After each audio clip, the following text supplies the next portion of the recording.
Welcome to Cleveland's historic and vibrant West Side. Today we're going to be taking a deep dive into Cleveland's most exciting neighborhoods, Ohio City. Known for its rich history, diverse culture, and thriving real estate market, Ohio City is a hub spot for those looking to invest, rent, or buy. With landmarks like the West Side Market, a bustling brewery scene, and charming century-old homes, this neighborhood offers something truly unique. Plus, its close proximity to other booming areas like downtown, Tremont, and Lakewood makes it a prime location for anyone looking to enjoy everything Cleveland has to offer. I'm Tyler Finkler, local realtor and appraiser. This is my financial expert, Justin Metzel. Thank you for having me as a guest on your first episode. I don't know if expert's the right term to describe me, but I do know a thing or two about how to finance a home. So super excited to be here and be a part of whatever this turns into for yourself. Today we'll be diving into the history of Ohio City, real estate, what to do around Ohio City, and we're going to talk a little shop along the way.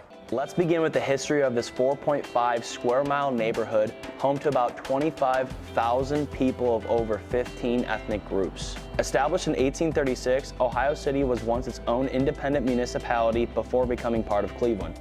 In the early days, it was a bustling center for immigrants from across Europe, particularly the Irish and Germans, who played a crucial role in building the neighborhood's foundations. Shortly after, Germans began arriving in the 1840s through the late 1800s. Known for their craftsmanship and entrepreneurship, the Germans opened businesses, breweries, and built beautiful brick homes. One lasting piece of German heritage is the famous Great Lakes Brewing Company, which stands where many German breweries once flourished.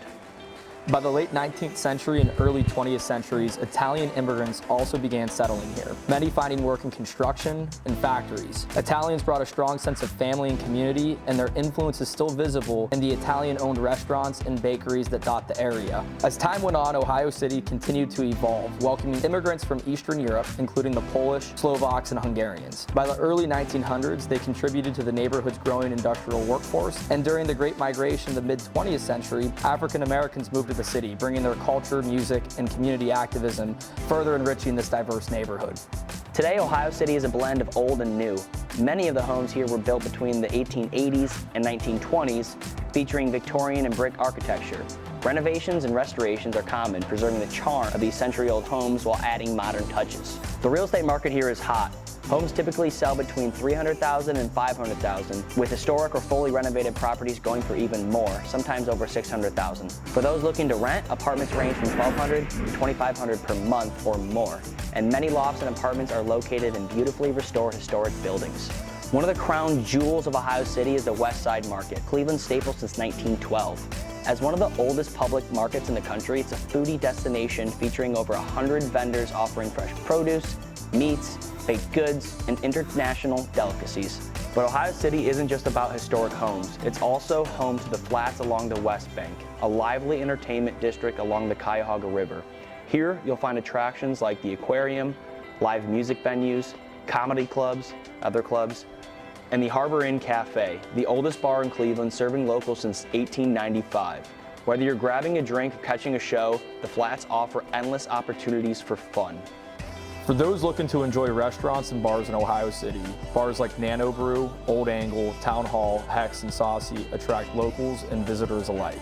And with downtown Cleveland just a short drive away, you're close to all the action, including sports games at Rocket Mortgage Fieldhouse, Progressive Field, and Huntington Stadium, also known as Cleveland Browns Stadium. Also known as the Factory of Sadness. Looking at the real estate in Ohio City, we mentioned that it's a 4.5 square mile radius, so obviously it's not a huge area to look at. But in terms of sales this last year, 2024, there were 127 total sales.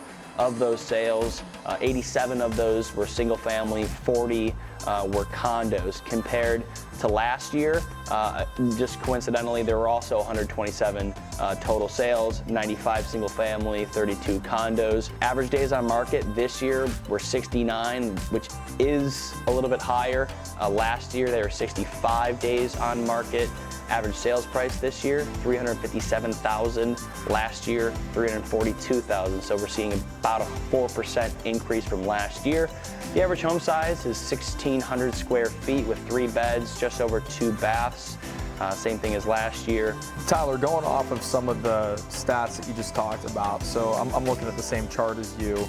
And let's first talk about days on market, right? You know, we go from 50 days average in 2021 to today in 2024, it's 69 days. So you're talking almost a month longer.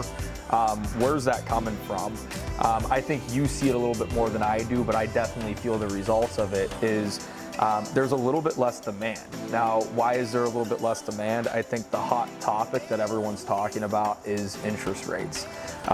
Yeah, it's a real thing. Interest rates are higher than they were in 2020 and 2021. You know, there's been a million people who've quoted it though, you know, marry the house, date the rate.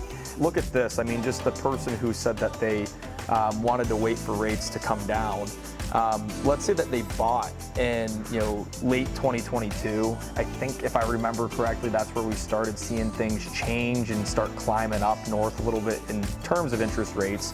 That house in 2022, the average sale price was $312,000. Today in 2024, it's worth $357,000. So that person who sat on the sidelines just indirectly costed themselves. I mean, what is that? That's $40,000 that they could have had in equity in a home.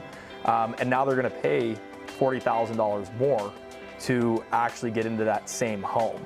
So people always ask me, they say, Justin, you know, when is the right time for me to buy a house? Well, I always tell them, you know, on the financial perspective, there's a couple boxes that you have to check. The first and most important one is, do you love the house, right? If you're buying it to live in it, only you have to live in it. I don't have to live in it.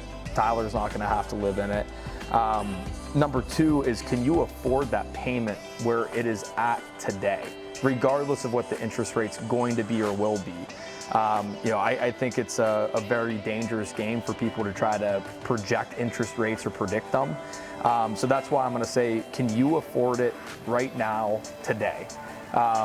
What we know about interest rates too right now is they're below the national historic average. The national historic average of interest rates rides just above a 7%. So anything lower than that, really the truth is interest rates are, you know, relative to time that you're judging them over. So I would say those are the biggest things that I ask people. And then lastly, are you going to be there for at least 3 years? I know that there's been expert pollings that say, you know, the threshold is 3 to 5 years. It's somewhere in there. So do you see yourself being in this area for an extended period of time, or is this you're going to be here for a year and then move on? And if that's the case, maybe renting is the best choice for you. If you were thinking about buying in 2021 and you didn't, and you're still renting because, you know, it just wasn't right. 2021, the market was crazy. You know, offers were getting accepted within an hour and homes were being listed within the same day they were sold. So you said, I'm going to wait for that craziness.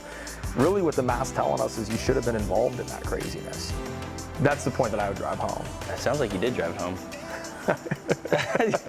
You know, thanks for tuning into the show, finksells.com. Go to my website, that's the show name, finksells.com. Go to it, you'll learn a little bit more about what I can do for you to help you either buy, sell, appraise, or invest in real estate around the Northeast Ohio area.